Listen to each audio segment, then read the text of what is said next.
Welcome to 95 news. ప్రతి క్షణం ప్రజాక్షేమం కోసం నేను మీ మాదిరి. జనంతో మనం మనతో జనం కార్యక్రమానికి స్వాగతం. ఈరోజు మనం గాంధీ భవన్లో ఉన్నాము. ఇక్కడ కాంగ్రెస్ స్పోక్స్ పర్సన్ బెల్లయ్యన్ నాయక్ గారు ఉన్నారు. వారిని అడిగి కొన్ని విషయాలు మాట్లాడి తెలుసుకుందాము. సార్ నమస్తే సార్. సార్ చెప్పండి, అంటే నేను కేంద్ర క్యాబినెట్ మీటింగ్లో ఆర్టీసీని ప్రభుత్వం విలీనం చేస్తాము ప్రభుత్వంలో అని వచ్చింది కదా, మీరు ఏమంటారు? అంటే ఇదే కేసీఆర్ గారు లాస్ట్ టైము జగన్ గారు చేసినప్పుడు ఇది అయ్యే పని కాదు అన్నారు, కానీ ఇప్పుడు ఆయన చేస్తానంటున్నారు. అంటే ఇది ఏమైనా ఎలక్షన్స్ స్టంటా లేకపోతే నిజంగానే ప్రభుత్వం మంచి నిర్ణయం తీసుకుందా? మీరేమంటారు? ఇప్పుడు ఆర్టీసీని విలీనం చేయాలనేది ఆర్టీసీ మీద ప్రేమనా, ప్రజల మీద ప్రేమనా, ఓట్ల మీద ప్రేమనా, ఓట్ల కంటే ఎక్కువ ఆర్టీసీ ఆస్తుల మీద ప్రేమనా అనేటటువంటిది గమనించాల్సినటువంటి అవసరం. ఇక్కడ ముఖ్యమంత్రి గారికి రెండు రకాల ప్రేమలు ఉన్నాయి. ప్రజల్లో భయంకరమైనటువంటి వ్యతిరేకత వస్తున్నది, ఉద్యోగుల్లో భయంకరమైనటువంటి వ్యతిరేకత ఉన్నది. ఒక్క ఉద్యోగిని కూడా ఆయన నమ్మే పరిస్థితి లేడు. తెలంగాణ రాష్ట్రంలో ఒక్క ఉద్యోగి కూడా కేసీఆర్కు ఓట్లు వేయడనేటటువంటి విషయంలో ఆయనకు స్పష్టత ఉంది. ఉద్యోగ వర్గం మొత్తం వ్యతిరేకంగా ఉంది. రెండో వైపు నిరుద్యోగ వర్గం కంప్లీట్ వ్యతిరేకంగా ఉంది. కాబట్టి ఈ వ్యతిరేకతను తగ్గించి ఓట్లు పొందాలనేటటువంటి కోరిక ఒకటి నంబర్ 1. నంబర్ 2 కోరిక ఏంటంటే ఆర్టీసీకి విపరీతమైనటువంటి ఆస్తులు ఉన్నాయి. కాంగ్రెస్ ప్రభుత్వం దాదాపు 97 డిపోలను ఎస్టాబ్లిష్ చేసింది రాష్ట్రంలో, తెలంగాణ రాష్ట్రంలో. ఈ డిపోలకు ఇవాళ బస్ స్టాండ్లు ఉన్నాయి, బస్ డిపోలు ఉన్నాయి, ఇవన్నీ ప్రాపర్టీస్ ఉన్నటువంటి పరిస్థితి. పాక్షికంగా ప్రైవేటీకరణ పేరుతోని దాదాపు 92 డిపోలలో పెట్రోల్ బంకులు పెడితే ఈ పెట్రోల్ బంకులన్నీ ఎవరికి ఇచ్చిర్రు లీజుకు?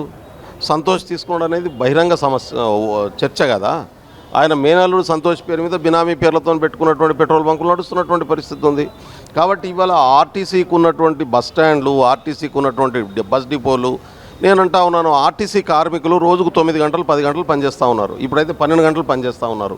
ఆ 10 గంటలు ఏమైనా ఇది చేస్తారా? ఒక చిన్న మిస్టేక్ జరుగుతాయి, 5 నిమిషాలు బయటికి ఎవరైనా వచ్చి మాట్లాడడానికి పోతే మళ్ళా ఆ రోజు కంప్లీట్ హాలిడే పెట్టిస్తున్నటువంటి పరిస్థితి ఉంది. అదేమో రద్దు చేసే పరిస్థితి ఉందా?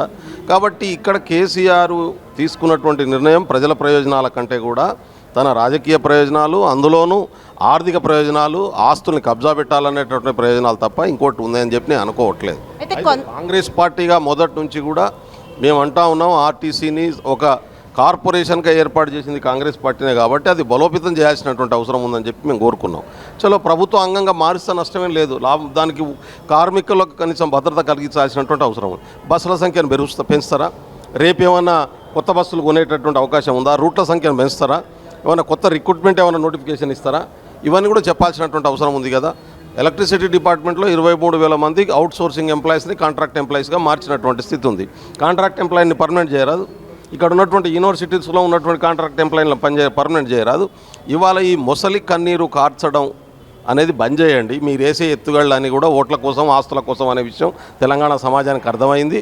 కాబట్టి ఏ ఎత్తుగళ్ళు వేసినా బీఆర్ఎస్ పార్టీ గెలిచే అవకాశమే లేదు. అంటే ఈరోజు బట్టి గారు అన్నారు, యాక్చువల్గా మార్నింగ్ కలిసినప్పుడు ఆయన చెప్పింది ఏంటంటే ఇదంతా మా ఆలోచన, మేము ముందుగా ఎప్పుడో చెప్పాము ఆర్టీసీని ప్రభుత్వంలో విలీనం చెయ్యాలని, సో ఇది మా విజయంగా అనుకుంటున్నాము అని. మీరేమంటారు? ఇది వాస్తవం. ఎందుకంటే గతసారి ఎలక్షన్ మేనిఫెస్టోలోనే కాంగ్రెస్ పార్టీ పెట్టింది ఆర్టీసీ కార్పొరేషన్ను నడిపించడం కంటే కూడా ప్రభుత్వంలో కలపడం వల్ల ఇది బలోపేతం అవుతుంది అనేటటువంటిది.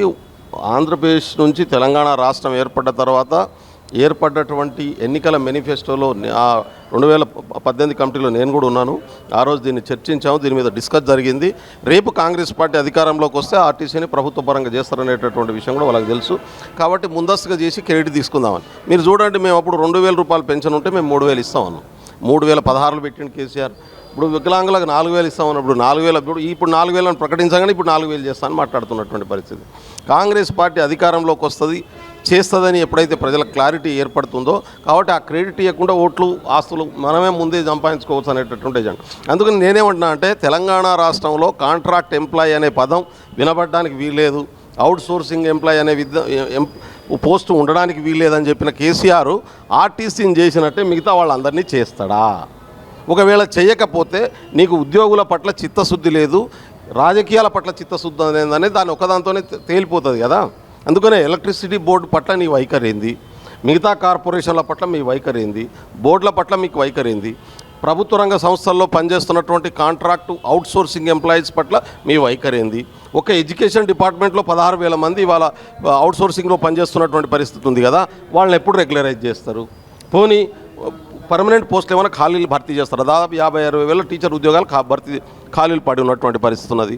వాటికి నోటిఫికేషన్ ఎందుకు ఇవ్వాలా 9 సంవత్సరాలు అయినా? కాబట్టి కేసీఆర్ మాటలకు చేతలకు ఏ రకమైన పొంతన లేదు. ఆయన చేసేదంతా తన స్వలాభం కోసమే తప్ప ప్రజల కోసం కాదు. ఇప్పుడు అంటే కొంతమంది అయితే 3,000 కోట్లు తీసుకున్నారు ప్రభుత్వం, దానికోసం ఈ ఆర్టీసీని ఇప్పుడు ప్రభుత్వంలో విలీనం చేస్తున్నారు అంటారు, మీరేమంటారు? అంటే ఆర్టీసీకి 3,000 కోట్ల బకాయి పడ్డది రాష్ట్ర ప్రభుత్వం. అది ఇచ్చే పరిస్థితి లేదా బకాయి? ఇప్పుడు ఎలక్ట్రిసిటీ బోర్డుకు దాదాపు 60,000 కోట్ల బకాయి పడ్డది. రేపు ఇవ్వాల్సిన పరిస్థితి లేకుంటే దాన్ని కూడా కలుపుకుంటామని చెప్తారు. ఎందుకంటే ఇటు జీతాలు ఇచ్చే పరిస్థితి లేదు, ప్రభుత్వం రెవెన్యూ లేదు. ఒక్క తాగిపిచ్చి ఆ వసూలు చేసి ఇవాళ ఆయన చేసిన అప్పులకు వడ్డీలు కట్టడానికి సరిపోతలేవు అది నెల కాగానే. కాబట్టి ఈ కష్టాలన్నీ ఉన్నాయి. కాబట్టి రేపు ఆర్టీసీ బస్ స్టాండ్ల వేలం పాట మొదలు పెడతాడు ప్రభుత్వ ఆస్తిగా మార్చినాక. అదేవిధంగా ఆర్టీసీ డిపోల వేలం పాటలు మొదలు పెడతారు కేసీఆర్. ఆ ఆస్తులు అమ్ముకునేటటువంటి పనిలో ఉన్నారు.